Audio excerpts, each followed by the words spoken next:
President Trump's running mate, J.D. Vance, is in hot water again with the liberal press after appearing at a rally in Georgia and pointing out all the ways the liberals have tried to stop a second Trump term. So they tried to impeach him.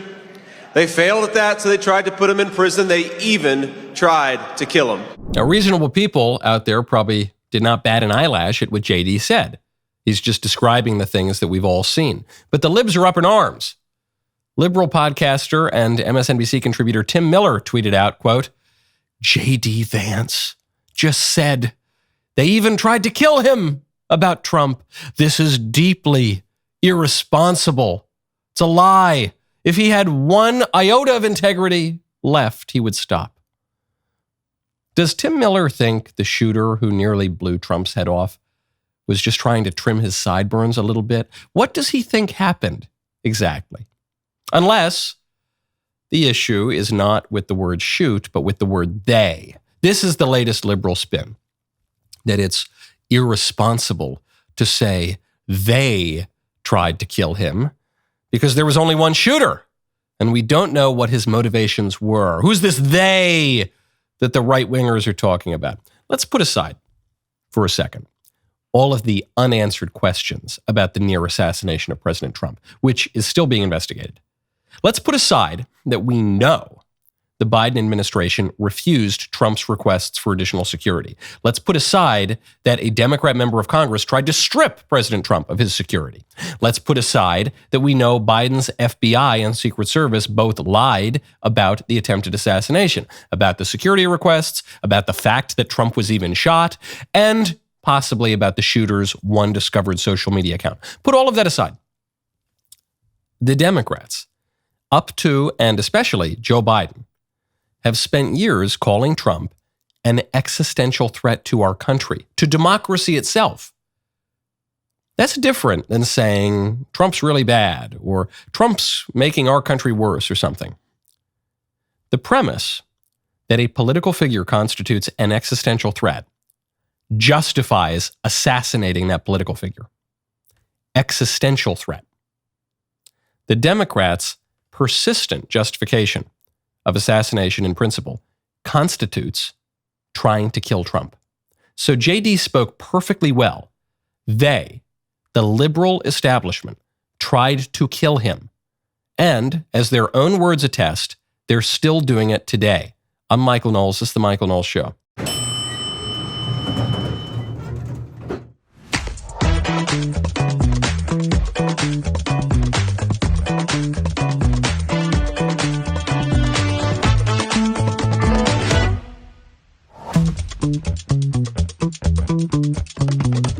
Welcome back to the show.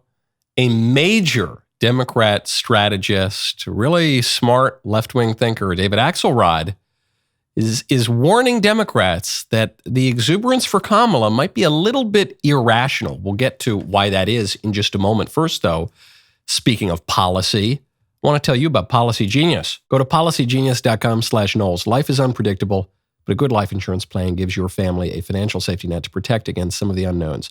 Policy Genius is the country's leading online insurance marketplace.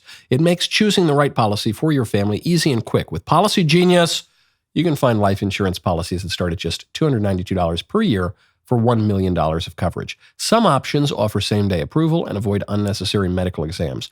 Policy Genius's technology makes comparing life insurance quotes from America's top insurers easy in just a few clicks. Your life insurance policy through work might not offer enough protection for your family's needs. It may not follow you if you leave your job. You need a backup plan. Policy Genius has licensed agents who can help you find the best fit for your needs. Policy Genius works for you, not the insurance companies. That means they are not incentivized to recommend one insurer over another. So you can trust their guidance. Get peace of mind by finding the right life insurance with Policy Genius. Head to policygenius.com/Knowles, K-N-W-L-E-S, or click the link in the description to get your free life insurance quotes and see how much you could save. That is policygenius.com/Knowles. They tried to kill him. They did try to kill him. Regardless of what happened in a field in Pennsylvania, regardless of what this investigation will reveal, because we really don't know anything right now about the conditions of that shooting. We know very, very little.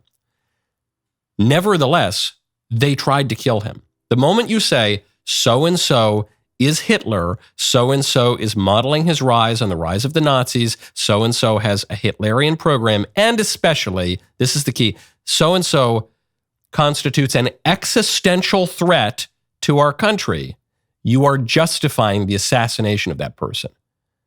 That's what they're doing.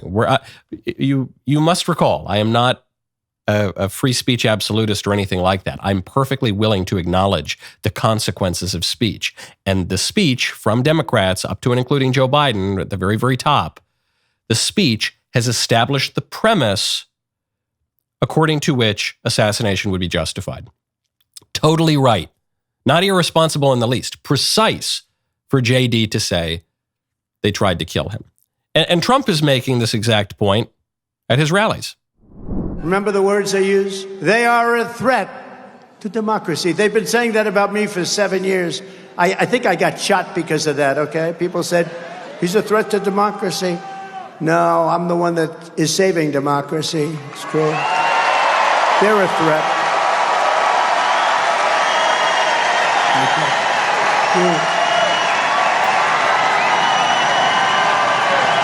Thank you.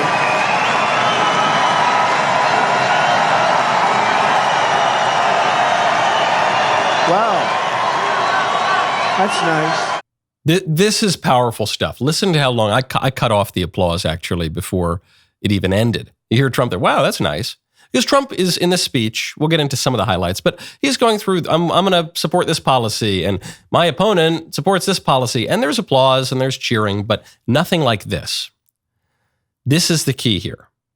Okay, this is why the libs are so furious to try to stop anyone from suggesting they tried to kill Trump. This is why the libs have gone into overdrive to memory hole the near assassination of Trump. It seems as though there have been 500 news cycles since then. It seems as though the near assassination was in the distant past. It wasn't in the distant past. It just happened. Because this is really inspiring. The left was irresponsible and malicious for years, and they smeared Trump and they lied about him, and they said that this man is an existential threat to the country, which establishes the premise to assassinate him. Then someone goes out and nearly does assassinate him. The only reason he survives is because of an inexplicable, by natural causes, sudden turn of the head at the very last moment. As Trump says, the reason I'm here is by the grace of God. It has nothing to do with me or anything like that. And he says the irony of it all is, they called me the threat to democracy. They're the threat to democracy. They tried to take me off the ballot because they didn't want you to be able to vote for me. Then they tried to throw me in jail because they didn't want you to be able to vote for me. And then they, at the very least, established the justification to kill me so that you wouldn't be able to vote for me. Me, the most popular presidential candidate in the race. They are projecting what their accusations are confessions. They say, I'm a threat to democracy. They're the threat to democracy. And people get on their feet and they cheer. That's really powerful stuff. Trump is even surprised by how powerful his own rhetoric is. He says, wow, okay, that's nice. That's good. This is the campaign. This is the moment that you cannot let the libs memory hold this.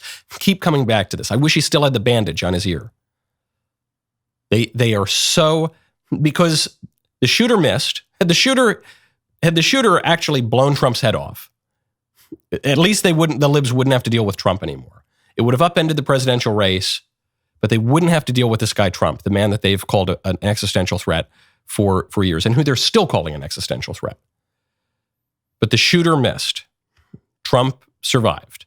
This should be the moment that he goes back to again and again and again. Then Trump gets into the meat of his argument. The meat of his argument is that this Kamala is bad news. She ruined San Francisco, ruined California. As California Attorney General, she defined and redefined child sex trafficking, assault with a deadly weapon, and rape of an unconscious person raped as nonviolent. These were nonviolent crimes. We shouldn't even prosecute these people. To help spring child predators and dangerous criminals out of prison all over the state. And during the left-wing riots of 2020, you saw that, she urged her followers to donate to bail rapists and murderers out of jail while saying that the violent mobs should not stop. They should not stop. She said she was endorsing to fund the police, and she said, violent mobs, let the violent mobs keep going. Let them keep going. We love what they're doing. We love what they represent. This is the lunatic that the fake news is trying to build up to be the next Margaret Thatcher. You know? Okay, this is good stuff. This is good meat of the argument. Because while the libs are trying to memory hole the most powerful moment of the Trump campaign, they nearly blew his head off, they're also trying to memory hole Kamala's entire career. Why are they doing that? Why are they lying about Kamala's career? Why are they editing old news articles about her? Why are they trying to deny the fact that she was the most left-wing senator, that she endorsed Medicare for all, for illegal aliens? They're everything, the whole thing, because it's not popular with the American people. So all Trump has to do for the meat of his argument, for the jabs of the fight, is he's just got to say what she has done and say the positions that she has held. Once he gets that out past the establishment media gatekeepers, that is going to really hurt her favorable ratings. It's going to further depress her poll numbers. But that's not the headline of the campaign. The headline of the campaign is not Kamala's really bad. She constitutes an existential threat to the Republic, or whatever kind of nonsense the Dems would say. I spoke to Vivek right when Kamala became the presumptive nominee, and he said Republicans had better not fall into this trap of making this all about Kamala. It's not really all about Kamala. We can't have just been running for 12 months against, or 3 years, I guess, against Joe Biden and say he's the worst guy in the country, and then on a dime say, oh no, actually no, she's the worst person in the country. Forget about Joe Biden. It's just going to look disingenuous. It's going to look kind of weak. People don't know as much about Kamala Harris. Vivek pointed out what I think is correct, which is we're running not against an individual as much as we're running against a whole system. The story that tells me everything that I need to know comes out of the Clinton campaign. I guess the Clintons aren't running for anything in particular right now, but they're always kind of running for something, aren't they? They've always got their political machinations. Here is a headline. It just came out of, I think, the New York Post. Chelsea Clinton wants to be ambassador to the United Kingdom, according to a source close to the Clintons. That's a reason why Bill and Hillary came out in the first 5 minutes to support Kamala's presidential bid. They were currying favor. Chelsea Clinton wants an ambassadorship. She actually wants the most plum ambassadorship in the country. Usually goes to the top donor to a campaign, or one of the top donors, the ambassador to the Court of St. James. Or if not that, maybe the ambassador to France. Or if not that, this ambassador or that ambassador or whatever. There's a debate right now among Republicans. Is Kamala a far left radical? Is that why she's so bad? Or is Kamala just an empty suit representative of the liberal establishment? Which is it? More of the same, or is she a radical like AOC or something? And the real answer is yes. The real answer is both. Yes, Kamala is the latest representative, the latest expression of the Democrat establishment. But the Democrat establishment has become extremely radically leftist. It wasn't just some crazy fringe activists who gave us kids. It was the Democrat establishment. It was Joe Biden defending kids repeatedly. It wasn't just some radical fringe activists who gave us abortion on demand. It was the Democrat establishment that endorsed abortion on demand. It was the Democrat establishment, Kamala in particular, that endorsed the BLM riots and that bailed some of the rioters out of prison. It was the Democrat establishment that gave us prosecuting our political rivals like we're a banana republic, like we're some tin pot dictators. It was the Democrat establishment that gave us the justification for murdering our political rivals. That wasn't the fringe people dancing around with kefias on Columbia University's campus. Or rather, I guess it sort of was those people, but it's just those people occupy the heights of power in the Democrat political establishment. It wasn't just the Marxist professors. The kids of those Marxist professors now have some of the most prominent positions in the government. I'm thinking of Pete Buttigieg, whose dad was one of the most prominent Marxist professors in the country. And I'm thinking of Kamala Harris, whose dad was a Marxist economist at Stanford. The distinction between the crazy radicals and the Democrat establishment, it's very, very blurry now. So yeah, you're going to get the Clintons currying favor. Clintons, as establishment Democrat as it gets. They're going to be currying favor. They're going to try to position themselves for some spot in the administration. And the administration is going to be extremely leftist too. It's the same. And that's really, really scary because now you've got the fringe radical ideologues with most of the political power in the country. Now, when you want to focus on making your organization work better than perhaps our government does, you got to check out Ramp. Go to ramp.com/Knowles. When you are running a business, time is money, honey. That's why I'm so excited to introduce you to Ramp. If you are a finance professional looking for a better way to maximize productivity and cut wasteful spending, then Ramp could be for you. Ramp is a corporate card and spend management software designed to help you save time and put money back in your pocket. With Ramp, you can issue cards to every employee with limits and restrictions. You can also stop wasting time at the end of every month by automating your expense reporting. Ramp's accounting software automatically collects receipts and categorizes your expenses in real time, so you don't have to. You will never have to chase down a receipt again. Your employees will no longer spend hours submitting expense reports. The time you will save each month on employee expenses will allow you to close your books 8 times faster. Get started in less than 15 minutes, whether you've got 5 employees or 5,000. Right now, get $250 when you join Ramp. Go to ramp.com/Knowles, K-N-O-W-L-E-S, ramp.com/Knowles, K-N-O-W-L-E-S, ramp.com/Knowles. Cards issued by Sutton Bank and Celtic Bank, members FDIC. Terms and conditions apply. There is a big problem for the Democrats, which is that their policies are not very popular. Their presumptive nominee has never been all that popular. She almost lost her AG race in California. And their political establishment seems increasingly corrupt. So what do you believe? Do you believe the news reports that Kamala's got all this momentum behind her? She's totally upended the race. Trump is now running and playing defense.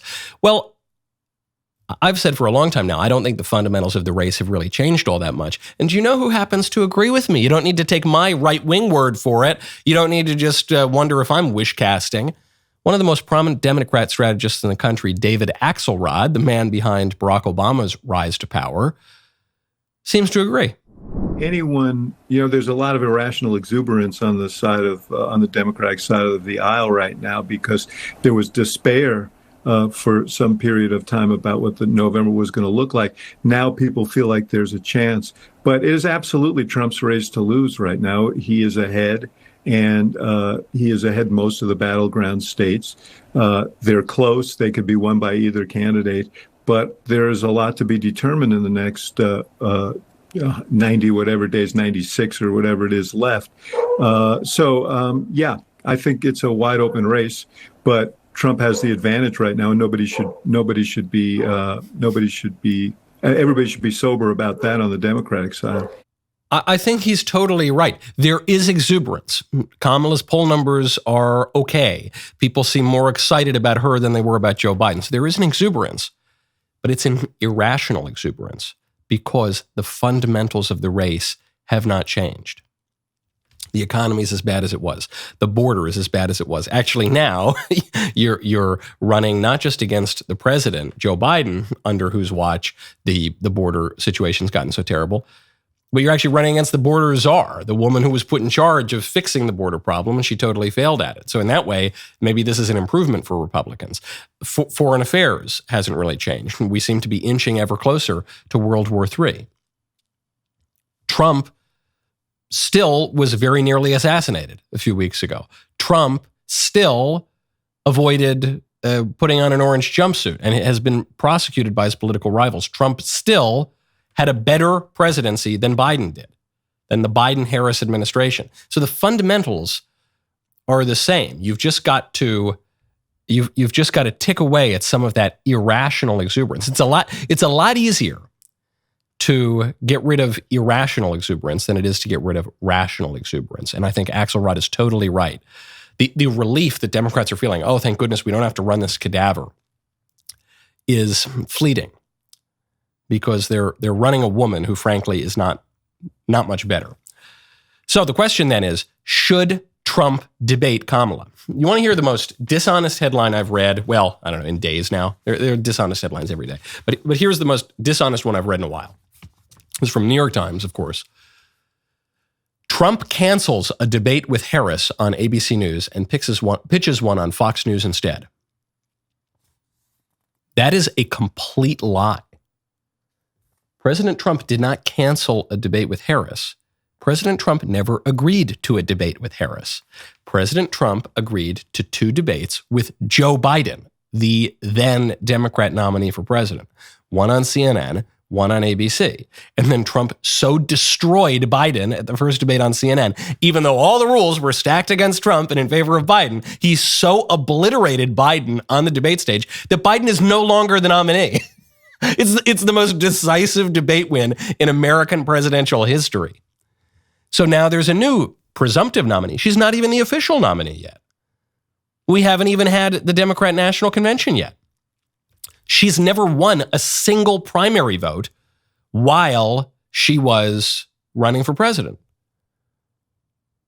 So, no, Trump didn't cancel a debate with her. Joe Biden canceled a debate with him by refusing to run for president after he got beaten so badly. Now, they can agree to do a debate, but they got to propose a new debate. We got a new candidate here. So Trump has done just that.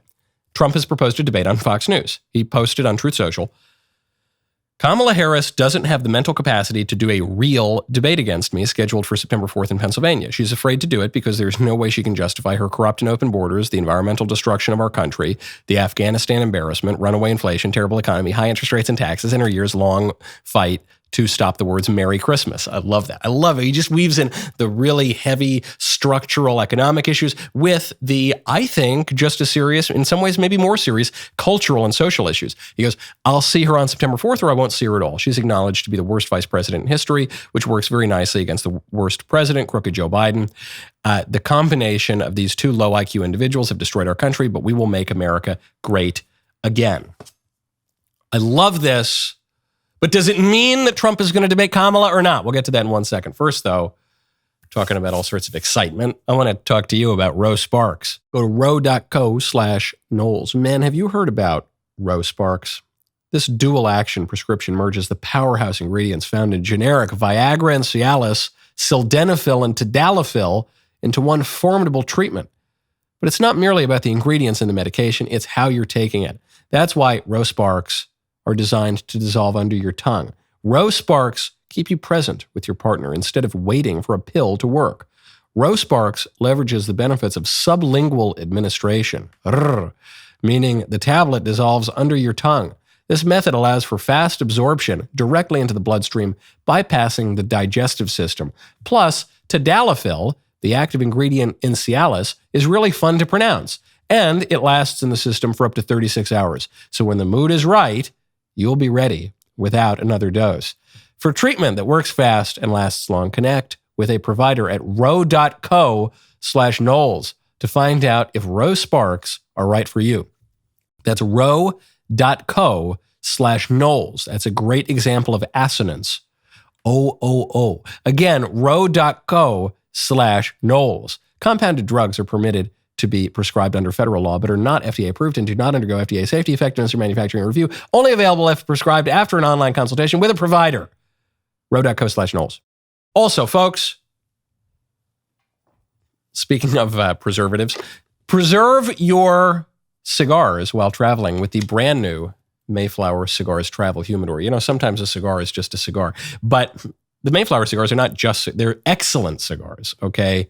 And there's never been a better way to store your premium handmade cigars than right here. Beautiful design, very subtle, very, Mayflower from dawn to dusk. You get the nice logo here. Perfect seal, so it's going to maintain that humidity in your humidor. Nice little cushion here, so you can toss it in your suitcase, your briefcase, your backpack, wherever you take your cigars. Quick little button on the Trump-Kamala debate. Should he debate her? Yes. I think what Trump is engaging in when he suggests the Fox News debate is a little bit of negotiation, a little bit of the art of the deal here. Democrats are trying to change all the rules, all the terms of the agreement, so Trump is going in, and he's not going to let them get away with that. And he says, no, how about we debate on Fox News? We did one on CNN. Let's do one on Fox News, huh? How about we not do two on left-wing networks? And what are we going to do? We're going to do ABC. Who's going to moderate that? You're going to get your old White House communications director, George Stephanopoulos, to do that? Give me a break. No. Now, I think he should debate Kamala. The reason he should debate Kamala is there's a reason that she doesn't really do press conferences. There's a reason that she doesn't really do off-the-cuff remarks. She's really bad on her feet. She's not a particularly good debater.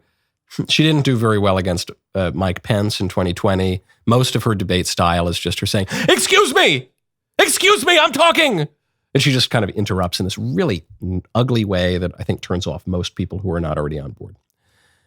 And I think she's a very clever political operative. I don't know that she has the greatest command of facts or the English language. So I think, and Trump has eccentric diction himself, but I still think Trump would do much better in a debate against her. So he should do the debate.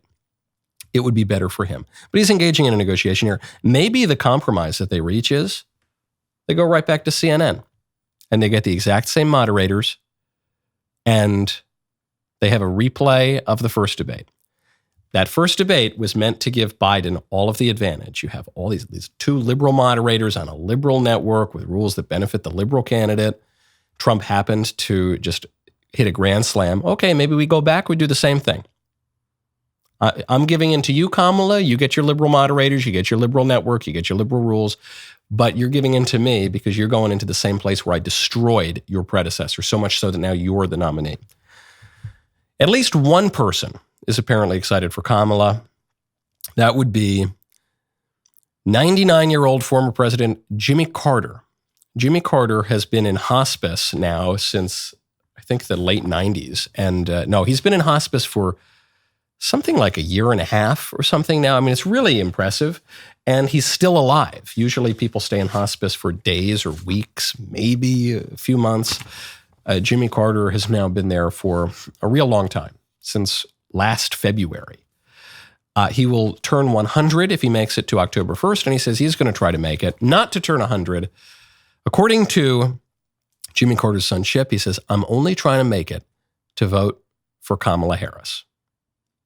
Now, some people are a little skeptical that Jimmy Carter actually said this.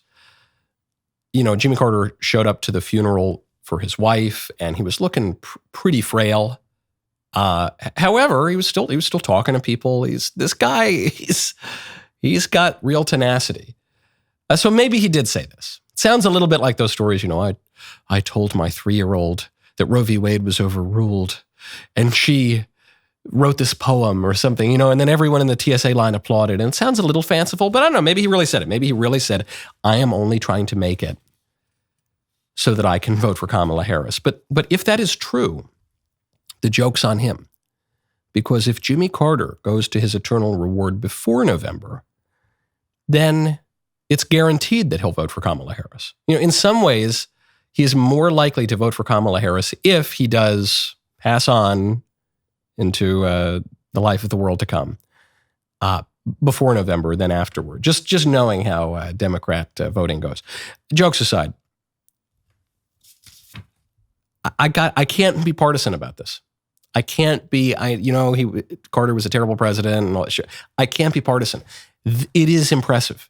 It is impressive how much tenacity this guy has, how he is holding on, how he will not go into that dark night.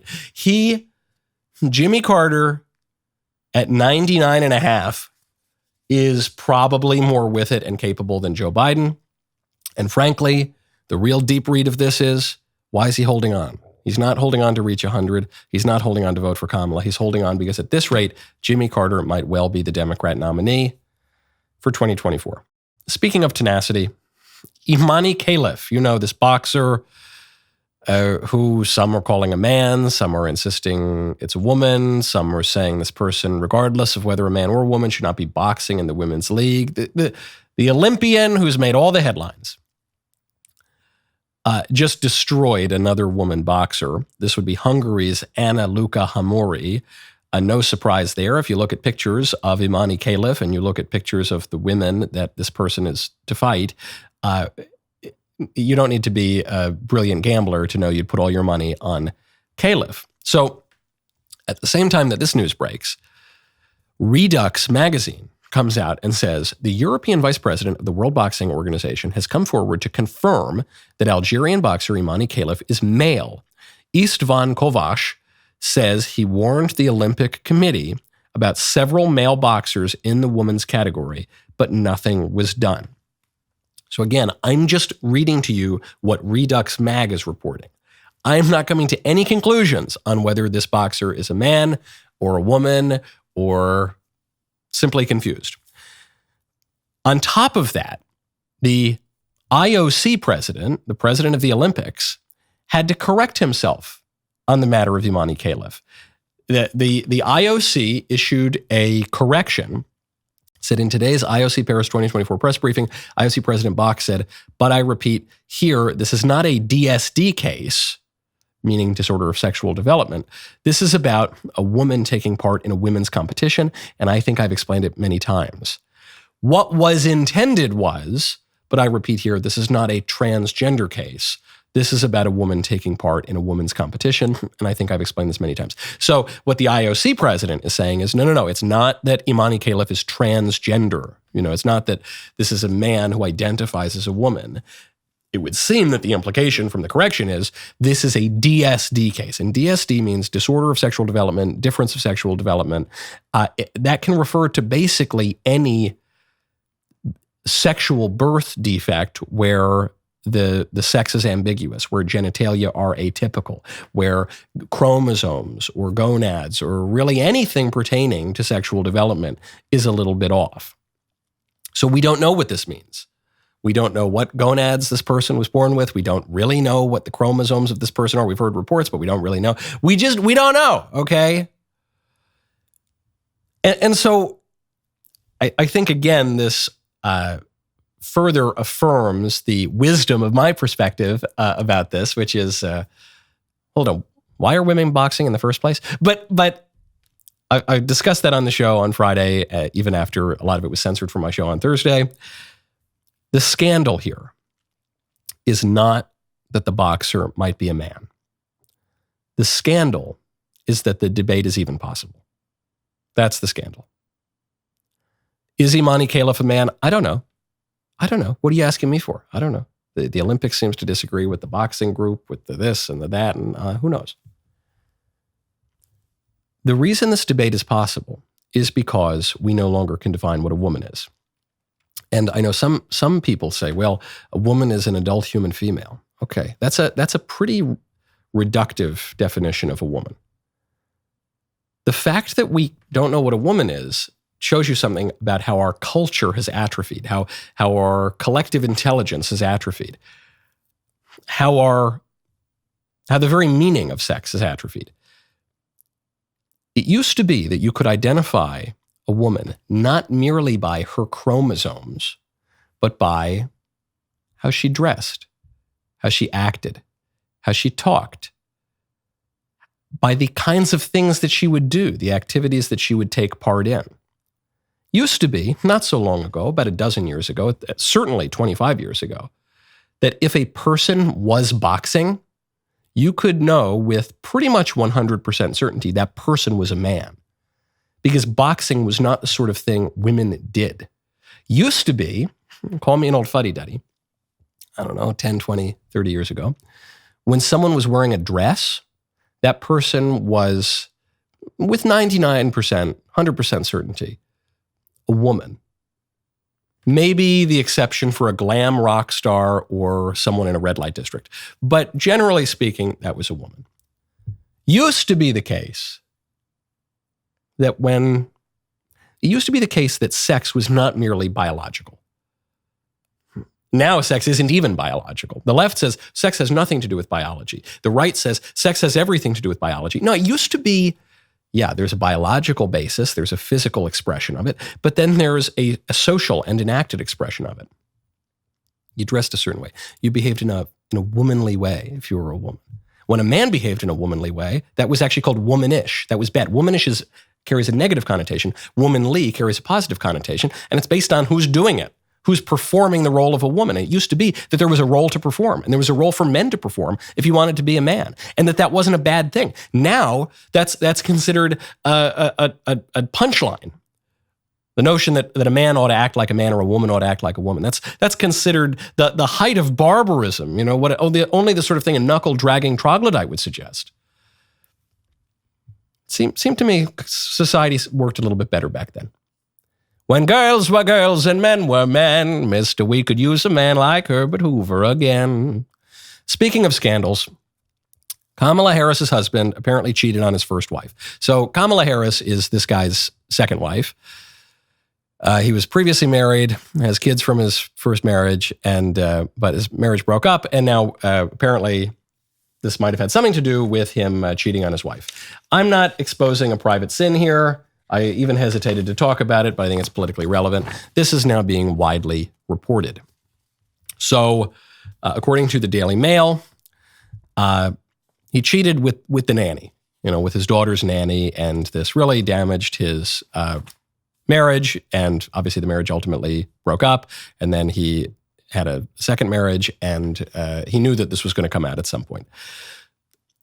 I think this story matters, and I think it's worth talking about. Not because I want to get into the personal sins, though no sin is totally private, but not because I want to get into the tawdry tabloid gossip about these figures.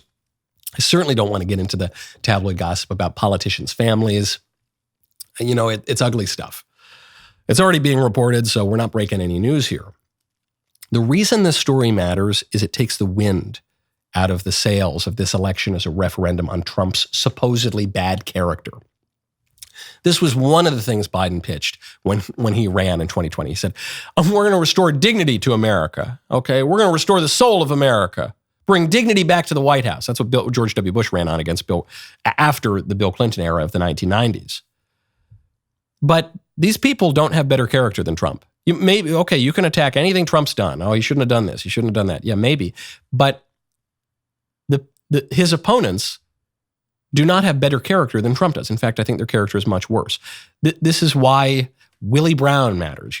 Kamala's married early boyfriend in politics who really helped her get a rise in politics. The reason it matters is it shows you that these people, at the very least, have no better character than Trump. It takes that issue off the table of restoring dignity to the White House. Kamala Harris and Joe Biden and most of the people around them, they're disreputable people. Kamala Harris is disreputable. She's a liar on top of that. She lies about her own record. She lies about Biden's degeneration. She lies about a lot of things. Kamala Harris wasn't democratically elected to be the Democrat nominee in 2024. The threat to democracy argument, that flies out the window there too. Part of the reason to mention stories like this is just to clear away all of the left-wing propaganda used to attack Trump so that we can get to the issues. The border, the economy, foreign affairs, military policy, all the things that really do matter. Because when you get to the issues, Trump wins. Trump's positions on most of these issues are more popular than Kamala's position. So they try to muddy up the waters with all of these personal attacks on Trump. So we have to point out the personal problems with the Kamala now and previously with Biden to show that these personal attacks on Trump are totally disingenuous. You want to get back to the issues? Great, because on the issues we win. The DailyWire is about to release its very first theatrical film. From the guys who brought you What is a Woman comes America's next great question, the movie Am I Racist? In theaters September 13th. Matt Walsh went undercover in the belly of the DEI beast, surrounded by professional race baiters and diversity grifters. Pre-sale tickets are available August 15th. Mark your calendars. That date is very important. Go to amiracist.com right now. My favorite comment on Friday is from Charit2123, who says, they've taken everything from women, sports, our unique purpose in this universe to give birth, motherhood, our safety, our voice. We have gone backwards. Yeah, and that's funny how progress with a capital P seems to lead us backward to very unpleasant conditions before the great glories of Christian civilization, which we are now told are regressive and were bad for women. You think Christian civilization was bad for women? Just wait until you find out about unchristian civilization. Boy, oh boy, that is a lot worse for women. Now, speaking of scandals, let's get to some more substantive scandals. This was a crazy one. The White House apparently was working on a plea deal for the mastermind of 9/11 and his accomplices. The alleged, I have to say alleged, because he hasn't really faced a trial. The alleged mastermind of the September 11th terror attacks and 2 other terrorists being held in Gitmo would have been spared the death penalty under a deal with prosecutors. These must be the same prosecutors who wrote up the Hunter Biden plea deal. You get a slap on the wrist. You're basically facing no penalties if you admit to some low crimes, and then it all goes away. Well, these prosecutors have the mastermind of 9/11 and other terrorists at Gitmo, and they give them a plea deal. They say you'll avoid the death penalty. You just admit you did it, and we won't kill you. And who knows if another Democrat administration comes into office, maybe they'll just go ship these guys off to a luxury penthouse in Qatar, like they do to other terrorists at Gitmo. A spokesman for the Office of Military Commissions, which is prosecuting the case, confirmed it had entered into pretrial arrangements with Khalid Sheikh Mohammed, the accused principal architect of the 9/11 attacks, and 2 alleged co-conspirators, Walid Mohammed Salik Mubarak bin Atash, that's a mouthful, and Mustafa Ahmed Adam al-Hassawi, all of whom have been held at Gitmo since 2003. In exchange for the removal of the death penalty as a possible punishment, these 3 accused have agreed to plead guilty to all of the charged offenses, including the murder of 2,976 people listed on the charge sheet. Okay, well, good. It's good for them to fess up to what they did, but call me harsh, call me old-fashioned. I don't think we really need to give plea deals to terrorists at Gitmo who admit to their crimes. They can admit to it, they can not admit to it. I don't really care. Why are we giving them plea deals? Why are we lessening their punishments? Especially as we have released so many terrorists from Gitmo to go right back to the battlefield. Why? When there's actually not only if you defend a retributive justice, but even just from the perspective of protecting the common good, protecting the national defense, why would you even raise the possibility that these people could go back out there? So Lloyd Austin, the defense secretary, just finally issued a memo killing the deal. But this raises a lot of questions, which is, hold on, if they already pled guilty, if they already accepted the plea deal, it was offered to them, they accepted the plea deal, they said, okay, we did it, we did 9/11. And now you say, okay, well, too bad, we're taking your plea deal away. Well, hold on. Do they have any legal rights here? They held up their side of the bargain. Does the U.S. government have to uphold its side of the bargain? I don't even know that it's possible at this point for the defense secretary to withdraw the plea deal. I hope he does, but I certainly don't trust the Democrats on this. This has been a Democrat soft spot for over 20 years. Democrats for 20 years now have been railing against Gitmo and the poor terrorists who are being held at Gitmo. Barack Obama ran, the first time he ran for president, he ran on closing Guantanamo Bay and emptying it out and letting the terrorists run free. So this has been building for a long time. It's especially a soft spot for the Democrats now because they have the intifada within their own ranks. They have the pro-Palestine protesters who are wearing keffiyehs talking about, the poor beleaguered Islamists, which is good news for Republicans. This is a hard issue that it didn't just come out of nowhere. The Democrats have been squirming on this issue for a long time.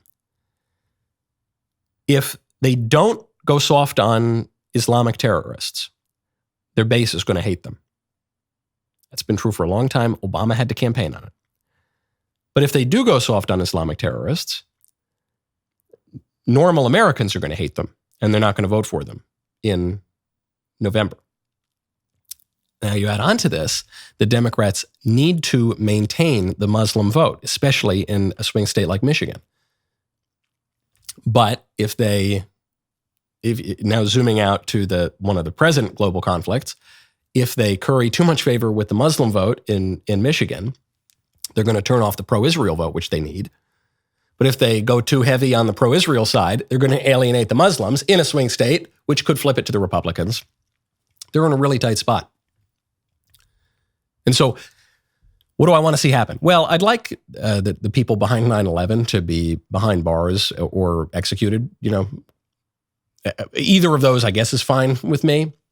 But I want them to face the harshest punishments that there are, the most serious punishments that there are.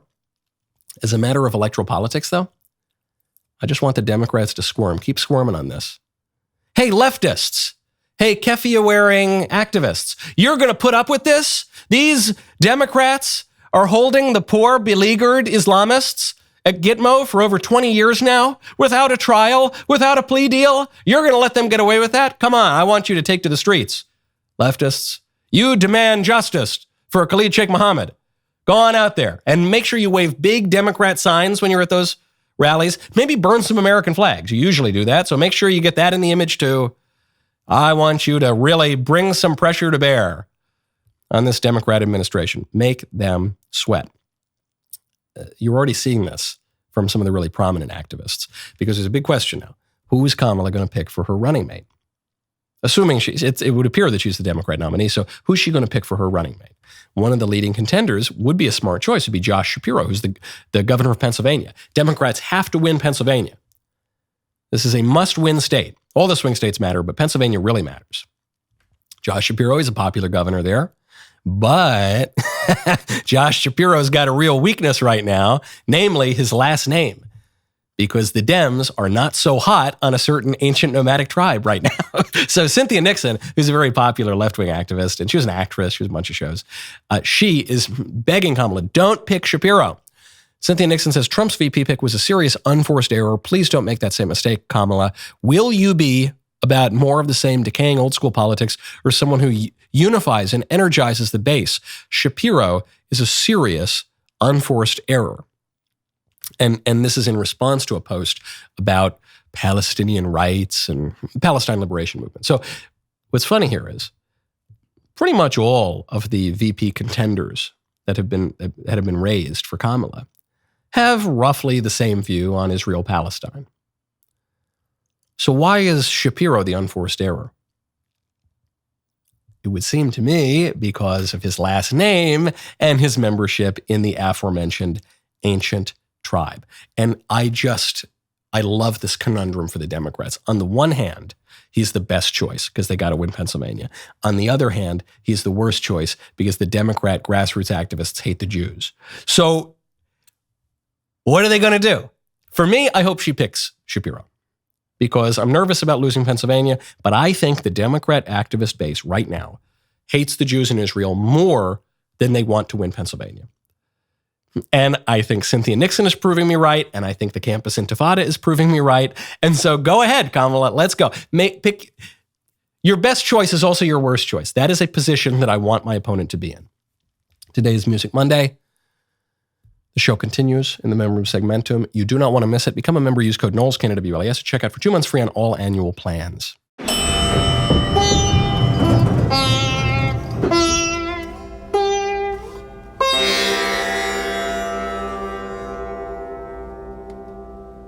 Republicans are Nazis. You cannot separate yourselves from the bad white people.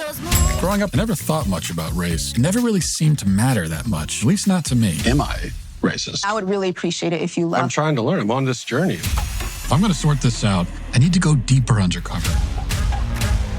They gonna say I'm racist. Joining us now is Matt, certified DEI expert. Here's my certification. And what you're doing is you're stretching out of your whiteness. This is more for you and less for you. Is America inherently racist? The word inherent is challenging there. I want to rename the George Washington Monument to the George Floyd Monument. America is racist to its bones. So inherently. Yes, this country is a piece of shit. White. Folks. White. Trash. White supremacy. White woman. White boy. Is there a black person around here? What's a black person right here? Does he not exist? Hi, Robin. Hi. What's your name? I'm Matt. I just had to ask who you are because you have to be careful. Never be too careful. They gonna say you racist. In theaters September 13th, rated PG-13.